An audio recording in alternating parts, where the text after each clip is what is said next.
તો અમદાવાદના Godrej garden city વિસ્તારમાં રોડ બેસી જવાની ઘટના સામે આવી છે। ગઈકાલે વરસાદના કારણે ગોદરેજ ગાર્ડન સિટી વિસ્તારમાં વરસાદી પાણી ભરાયા હતા।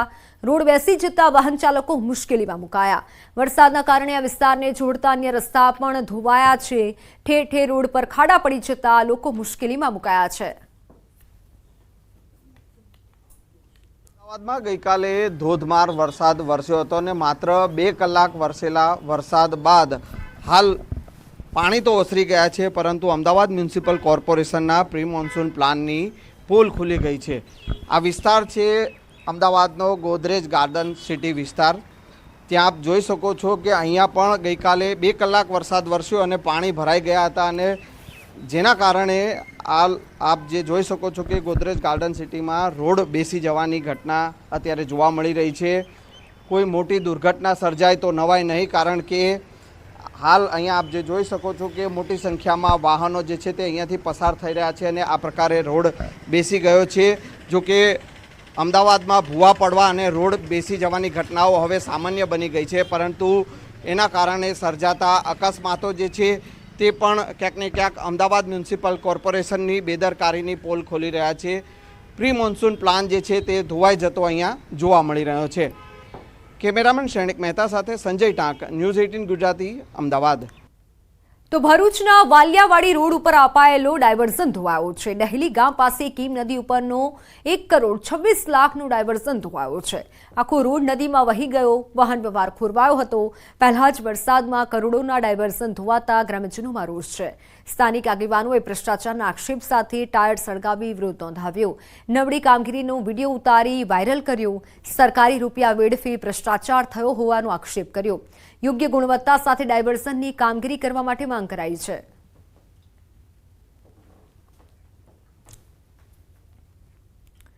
કેન્દ્ર શાસિત પ્રદેશ દીવ ખાતે ગુજરાતથી દીવ પ્રવાસમાં આવેલી એક બસ ખરાબ થતા રોડ રસ્તામાં ફસાઈ હતી। જોકે કલાકોની જહેમત બાદ બસને બહાર કાઢી દેવાઈ હતી। દીવમાં ખોદકામને લઈને ઠેર ઠેર રસ્તામાં ખાડાઓ પડી ગયા છે અને તેમાં પણ ચોમાસામાં ખાડાઓ માટીથી પૂરવામાં આવ્યા હતા, પરંતુ માટી ચીકણી હોવાથી વરસાદના કારણે વાહનો ફસાઈ ગયા હતા। ઉનાના દોણેશ્વરથી વિદ્યાર્થીઓ અને શિક્ષકો પ્રવાસમાં આવ્યા હતા, ત્યારે તેઓની બસ આ કાદવમાં ફસાઈ હતી અને વિદ્યાર્થીઓને નીચે ઉતરવાની ફરજ પડી હતી।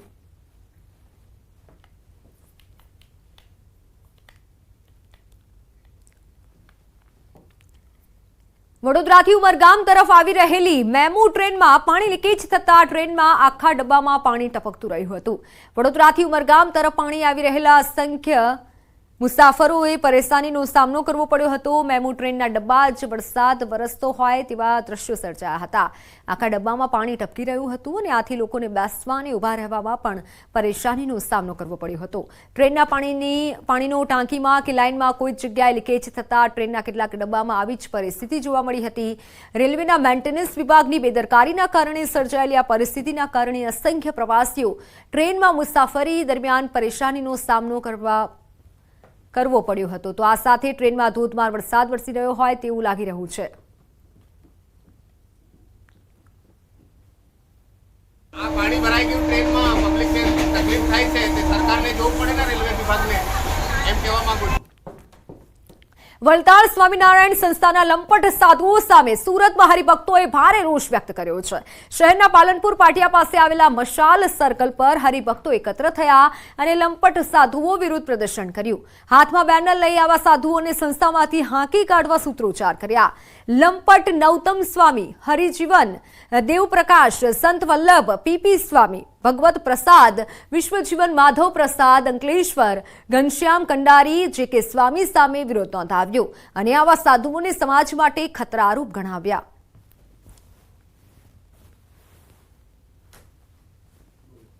સંપ્રદાયમાં છેલ્લા લાંબા સમયથી વિવાદ ચાલે છે। કોઈને કોઈ સાધુ કોઈને કોઈ બાબતે વિવાદમાં આવતા હોય છે, તેને લઈને હવે હરિભક્તો આવા સાધુઓને દૂર કરવા માટેને લઈને એક અભિયાન શરૂ કરેલું છે. દ્રશ્ય સીધા જોઈ શકાય છે કે સુરતના પાલનપુર પાટિયા વિસ્તારમાં હરિભક્તો દ્વારા જે લંપટ સાધુઓ છે કે જે વિવાદોમાં આવતા હોય તેમને ભગાડવા માટે, તેમને ધર્મમાંથી દૂર કરવા માટે વિરોધ પ્રદર્શન શરૂ કર્યું છે. આપણી સાથે ઘણા લોકો હરિભક્તો છે, આપણે વાત કરીએ. આપનું નામ, શાના માટે આ વિરોધ?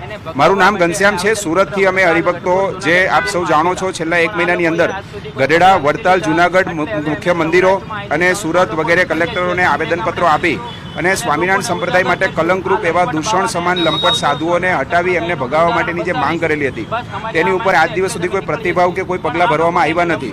એટલે હવે આંદોલનના આગામી ચરણમાં આ લડાઈ અમારી પ્રવેશ કરશે અને ગામડે ગામડે જઈ અને સુરતથી આજે 300થી વધારેની સંખ્યામાં હરિભક્તો અહીંથી લડત માટે નીકળવાના છે. અન્ય હરિભક્તો છે, કયા કયા સાધુઓ છે જેમનો વિરોધ કરી રહ્યા છે? જો આમાં છે ને દરેક પ્રાઇવેટ સંસ્થાવાળા જે આ કલંકરૂપ સદાને ધર્મને કલંકરૂપ એવા સાધુઓ જે સૃષ્ટિ વિરુદ્ધના કાર્યો કરે છે, જે બળાત્કાર કરે છે, જમીનનામાં જે દોદામાં કરે છે, એ બધા વિરુદ્ધ અમારે આ લડત અમારી ચાલુ છે અને એને કાઢીને જ અમારે જંપવાનું છે. ત્યાં સુધી અમારી લડત ચાલુ રહે. બિલકુલ, હરિભક્તો ગામે ગામ જઈને લોકોને જાગૃત કરવાનું કામ કરી રહ્યા છે. આપણી સાથે છે અન્ય એક હરિભક્ત છે, આપણે એમની સાથે વાત કરીશું શું કેવું છે. કારણ કે શું કહેશો, કયા કયા લંપટ સાધુઓ વિરુદ્ધ તમે આ અભિયાન શરૂ કર્યું? આની અંદર તો બહુ બધા છે, 90% લંપટો જ છે. એમાં કોના નામ દઉં? ઘણા બધા છે.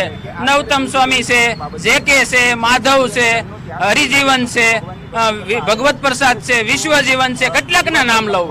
ઈચે બેઠા છે, બધા લંપટો જ છે. ખરાબ ધંધા કરવા, પ્રાઇવેટો સ્કૂલ કરવી, ગુરુકુળો કરીને છોકરાની હારે સેંડા કરવા, નત નવા ધંધા કરે, નોટો છાપવી, આના કોઈ ધંધા જ બાકી નથી. એટલે હરામખોરો થઈ ગયા છે. સંપ્રદાયમાં જે પ્રકારે સાધુઓને લઈને સંપ્રદાય કહી શકાય બદનામ થઈ રહ્યો છે, ત્યારે હરિભક્તો હવે મેદાને ઉતર્યા છે અને ગામે ગામ જઈને હરિભક્તોને સમજાવશે કે આ સાધુઓ સમાજ માટે દૂષણ છે અને તેમને દૂર કરવાનું અભિયાન સુરતથી શરૂ કરવામાં આવ્યું છે. કેમેરામેન ભરત બ્રહ્મભટ્ટ સાથે કીર્તેશ પટેલ, ન્યૂઝ 18 ગુજરાતી, સુરત. તો હાલ સમાચારોમાં સમય થયો છે વિરામનો.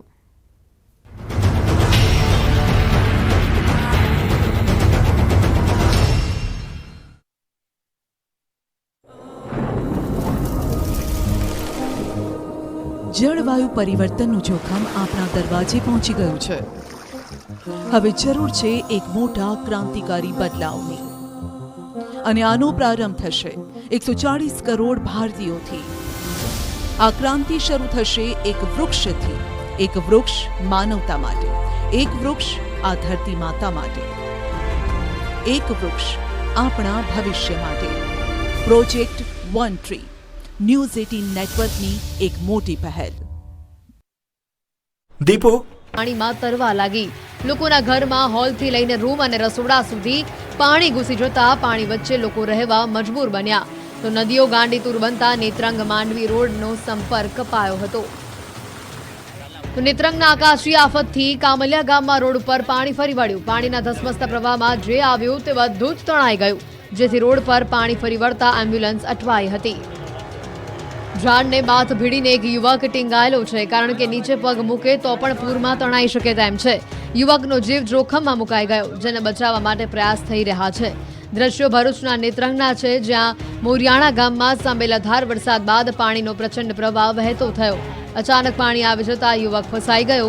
જેમ જેમ પ્રવાહ વધતો ગયો તેમ તેમ તે ઝાડ ઉપર ચડતો ગયો. તંત્ર અને ગામ લોકો દ્વારા બચાવ અભિયાન શરૂ કરવામાં આવ્યું. દોરડા નાખીને યુવાનનો બચાવ અભિયાન શરૂ કરવામાં આવ્યું અને મહા મહેનતે યુવાનનો જીવ બચાવાયો. પાણીમાં તરતી કાર, ડૂબેલા વાહનો, સ્વિમિંગ પુલની માફક ડૂબકી લગાવતા લોકો, ડૂબી ગયેલા ઘર, ગાયબ થયેલા રસ્તાઓ, રોડ પર 6 ફૂટ ધસમસતા પાણીના પ્રવાહ અને પાણીમાં ગરકાવ ગામનો પુલ. જળ તબાહીના આ દ્રશ્યો છે નર્મદાના લાછરસ ગામના. અહીં મેઘરાજાએ માજા મૂકતા ગામ જાણે ટાપુમાં જ ફેરવાઈ ગયું. 2 કલાકમાં 5 ઇંચથી વધુ વરસાદ ખાબકી જતા નર્મદાનું લાછરસ ગામના હાલ બેહાલ થઈ ગયા. વરસાદે એવી તોફાની બેટિંગ કરી કે ગણતરીના કલાકોમાં જ ગામ પાણી થઈ ગયું. લાછરસ ગામની ગલીઓમાં જળબંબાકારની સ્થિતિનું નિર્માણ થયું. ગામની એક શેરીના રોડ તો જાણે પાણીમાં ગાયબ થઈ ગયા. રોડ પર 6 ફૂટ પાણી ભરાઈ જતા લોકોના જીવ તાળવે ચોંટી ગયા. ગામ આખું બેટમાં ફેરવાતા સ્થળ ત્યાં જળની સ્થિતિનું નિર્માણ થઈ ગયું. રાજપીપળાના સ્ટેશન રોડ કાછિયાવાડ સત્યમનગર કોલોનીમાં વરસાદી પાણી ઘૂસ્યા. જેમણે ઘરની બહાર વાહનો પાર્ક કર્યા હતા તે વાહનો પણ પાણીમાં ગરકાવ થઈ ગયા. પાણીએ એવી તારાજી સર્જી કે એક કાર તો આખી ડૂબી જ ગઈ. એક કાર પાણીમાં તરવા લાગી તો નીચાણવાળા વિસ્તારમાં એક માળ પાણીમાં સમાઈ ગયા. ગામની નદીઓ તોફાની બની. પુલ પરથી ધસમસતા પાણીના પ્રવાહના કારણે લોકો ફસાઈ ગયા. ગામ સંપર્ક વિહોણું બની ગયું. સવારમાં જ જાણે આ ગામ પર વીજળીના કડાકા ભડાકા સાથે આકાશમાંથી આફત વરસી પડતા હાહાકાર મચી ગયો. લોકોએ રાતભરની ઊંઘ પૂરી કરી આંખ ખોલી તો પોતાના ઘરો પાણીથી લથપથ હતા. અનેક ઘરોમાં પાણીએ પોતાનો કબજો જમાવી લીધો હતો.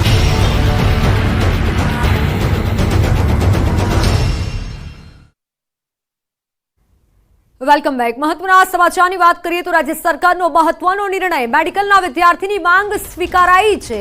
GMERS કોલેજની ફીમાં ઘટાડો કરાયો છે. કેબિનેટની બેઠકમાં મહત્વનો નિર્ણય લેવાયો છે. આરોગ્ય મંત્રી ઋષિકેશ પટેલનું ટ્વીટ. ગવર્મેન્ટ ક્વોટામાં ₹3.75 લાખ ફી કરાઈ, જ્યારે મેનેજમેન્ટ ક્વોટામાં ₹12 લાખની ફી રહેશે. ઓનલાઈન પર સંવાદદાતા ગીતા જોડાઈ ચૂક્યા છે. ગીતા, હાલ આ મહત્વનો નિર્ણય કહી શકાય મેડિકલમાં ભણતા વિદ્યાર્થીઓ માટે, શું વધુ વિગત? જી, આ ખૂબ જ રાહત આપનારો નિર્ણય છે. મુખ્યમંત્રી ભૂપેન્દ્ર પટેલના અધ્યક્ષ સ્થાને મળેલી આજની કેબિનેટની બેઠકમાં આ નિર્ણય લેવાયો છે. GMERS કોલેજની ફીને લઈને ઘણો બધો વિવાદ સર્જાયો હતો કે અન્ય રાજ્યોમાં પણ આટલી ફી નથી જેટલી ફી ગુજરાતમાં છે, અને 5 વર્ષના મળીને જેટલી ફી ન લેવાતી હોય અન્ય રાજ્યોમાં એટલી 1 વર્ષની ફી ગુજરાતમાં લેવાય છે, જેને લઈને વિવાદ હતો. વિરોધ પક્ષે પણ આ મુદ્દે સ્ટેન્ડ લીધું હતું અને વિદ્યાર્થીઓએ પણ પોતાનો અલગ અલગ જગ્યાએ વિરોધ નોંધાવ્યો હતો. ફાઇનલી હવે રાજ્યના મેડિકલ વિદ્યાર્થીઓના હિતમાં GMERSની કોલેજની ફીમાં ઘટાડાનો નિર્ણય લેવાયો છે અને હવેથી ગવર્મેન્ટ કોટામાં એડમિશનમાં ₹3.75 લાખ અને મેનેજમેન્ટ કોટામાં જેને એડમિશન મેળવ્યું છે તેની વાર્ષિક ₹12 લાખ રહેશે. જી બિલકુલ. ગીતા, એ પણ કહેજો કે સાથે કયા કયા વિદ્યાર્થીઓને ફાયદો થશે? ઘણા એવા વિદ્યાર્થીઓ છે કે જે લાંબા સમયથી આ નિર્ણયની રાહ જોતા હતા, વિરોધ કરતા હતા. હજી તમામ મેડિકલમાં ભણતા તમામ વિદ્યાર્થીઓને આનો બેનિફિટ મળશે, એટલે કે GMERSની કોલેજમાં ભણતા તમામ વિદ્યાર્થીઓને આનો લાભ મળશે. હજી તો ટ્વીટ કરીને ઋષિકેશભાઈએ જાણકારી આપી છે, પરંતુ વધુ વિગત તેઓ હમણાં 4 વાગે વિધિવત આ મુદ્દે પ્રેસ કોન્ફરન્સ કરનાર છે ત્યારે આપશે. જી બિલકુલ ગીતા, આભાર માહિતી બદલ. તો હાલ ટ્વીટ કરી આ મહત્વની જાણકારી આપવામાં આવી છે. મુખ્યમંત્રી શ્રી ભૂપેન્દ્ર પટેલ જીના માર્ગદર્શન હેઠળ આજે મળેલ કેબિનેટ બેઠકમાં મહત્વનો નિર્ણય લેવાયો છે તેવી માહિતી ટ્વીટના માધ્યમથી તેઓએ આપી છે. અને ખાસ કરી જે પણ મેડિકલમાં ભણે છે તે વિદ્યાર્થીઓ માટે આ સારા સમાચાર છે.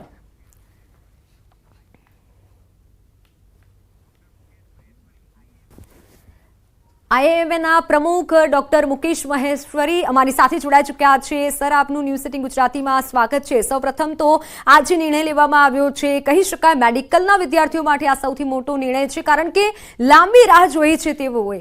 શું કહેશો? સરકાર દ્વારા આવકારદાયક પગલું લેવામાં આવ્યું છે. અમે ઇન્ડિયન મેડિકલ એસોસિએશન તરફથી સરકારને પત્ર લખ્યો હતો અને અમે એવું કહ્યું હતું કે તબીબી શિક્ષણ જો મોંઘું થશે તો તબીબી સારવાર પણ મોંઘી થશે. અને આપણા પ્રધાનમંત્રીનું એક સપનું છે કે સ્વાસ્થ્ય સેવાઓ છેવાડાના માનવી સુધી પહોંચવી જોઈએ, એ સસ્તી હોવી જોઈએ અને ગુણવત્તાવાળી હોવી જોઈએ. તો એ દિશામાં સરકાર દ્વારા પગલું એક આવકારદાયક છે, કારણ કે 3,30,000 થી સીધી 5,50,000 ફી કરો એટલે લગભગ 63 થી 65% વધારો હતો. અને જે મેનેજમેન્ટની કોટાની ફી છે એને 9 લાખ થી 17 લાખ કરી લગભગ 85% જેટલો વધારો હતો. તો એ વધારો હવે રિઝનેબલ કરવામાં આવ્યો છે, એટલે એક આ સરકાર દ્વારા બહુ સારું સ્ટેપ લેવામાં આવ્યું છે. આનાથી તબીબી શિક્ષણ સસ્તું થશે અને ભવિષ્યમાં એના કારણે તબીબી સેવાઓ પણ સસ્તી રહેશે. બિલકુલ. એટલે ઘણા એવા વિદ્યાર્થીઓ છે કે જેને મેડિકલમાં પ્રવેશ મેળવવો હોય છે, મેડિકલમાં જવું હોય છે, પરંતુ ક્યાંક ફીના કારણે તે વિદ્યાર્થીઓ એડમિશન નથી લઈ શકતા. તો તેવા વિદ્યાર્થીઓને ખાસ ફાયદો થશે. ચોક્કસથી ફાયદો થશે, કારણ કે બેન આ બહુ તમે કહ્યું બહુ કોમન વસ્તુ છે. મધ્યમ વર્ગના જે વિદ્યાર્થીઓ હોય, ગરીબના જે છોકરાઓ હોય, એ લોકો માટે મહિને 50,000 રૂપિયા ખર્ચવા એ શક્ય નથી હોતા. એટલે એ લોકો ભણવામાં ખૂબ હોશિયાર હોય છતાં ઘણીવાર એ લોકો આવા મેડિકલ કોલેજમાં પ્રવેશથી વંચિત રહી જતા હોય છે. તો એ લોકો માટે આ ખૂબ આવકારદાયક આ પગલું લઈને એક એ લોકો માટે બહુ રાહતના સમાચાર આપવામાં આવ્યા છે. અને હું માનું છું કે સરકાર આ જ રીતે ગરીબ અને મધ્યમ વર્ગના વિદ્યાર્થીઓ વિચારતી રહેશે તો સારું રહેશે. બિલકુલ સર, આભાર ન્યૂઝ 18 ગુજરાતી સાથે જોડાવા બદલ. અમદાવાદ શહેરની અમદાવાદની બ્રેઇન કેન હોસ્પિટલ અને centre of social consultative hospital Russia વચ્ચે એડિક્શન સેન્ટર શરૂ કરવા માટેના MOU થયા છે. અમદાવાદથી 40 કિલોમીટર દૂર એક ડિએક્શન સેન્ટર શરૂ કરવામાં આવશે અને અહીંયા નશીલા પદાર્થોનું વ્યસન ધરાવતા દર્દીઓને વ્યસન મુક્તિ માટેની સારવાર આપવામાં આવશે. રશિયામાં પણ ઘણી હોસ્પિટલો અને કંપનીઓ અહીં વ્યસન મુક્તિને લઈને કામ કરવા માટે ઉત્સુક છે. તો centre of social consultative policy ઇન્ડિયાના ડેપ્યુટી ડાયરેક્ટર અને centre of social consultative policy ઇન્ડિયાના હેડ પણ વ્યસન મુક્તિ અભિયાનને વેગ આપવા માટે મજબૂત અને સાથે જ મહેનત કરી રહ્યા છે અને તેવી વિગત હાલ આપી રહ્યા છે. અમદાવાદ ગાંધીનગરનું સારામાં સારું એક ડી-એડિક્શન સેન્ટર બનાવવા જઈ રહ્યા છીએ. ટૂંક જ સમયમાં તેનું અમે ઉદ્ઘાટન કરવા જઈ રહ્યા છીએ અને એના માટે આજે અમે રશિયા સાથે MOU કરેલું છે, જેનાથી ગુજરાતના પેશન્ટો અને ગુજરાતના દર્દીઓને તો લાભ થશે, પણ ગુજરાત સિવાય રશિયાથી પણ જે પણ પેશન્ટો છે ત્યાં પણ આટલું બધું એડિક્શન છે, તો ત્યાંના લોકો પણ અહીંયા આવીને સારી ફેસિલિટી ભોગવી શકે. આજે જે આપણું MOU થયું રશિયા સાથે, એમાં આપણા ડી-એડિક્શન સેન્ટર ખાતે આપણી બધી જ દાંતની સુવિધાઓ બી ઉપલબ્ધ થશે, જેમાં આપણા રશિયાના ત્યાંથી આવેલા પ્રવાસીઓ બી એનો લાભ લઈ શકશે. ન્યૂઝ 18 નેટવર્કની વન ટ્રી પહેલમાં આપણી સાથે જોડાયા છે ઉત્તરાખંડના મુખ્યમંત્રી પુષ્કરસિંહ ધામી.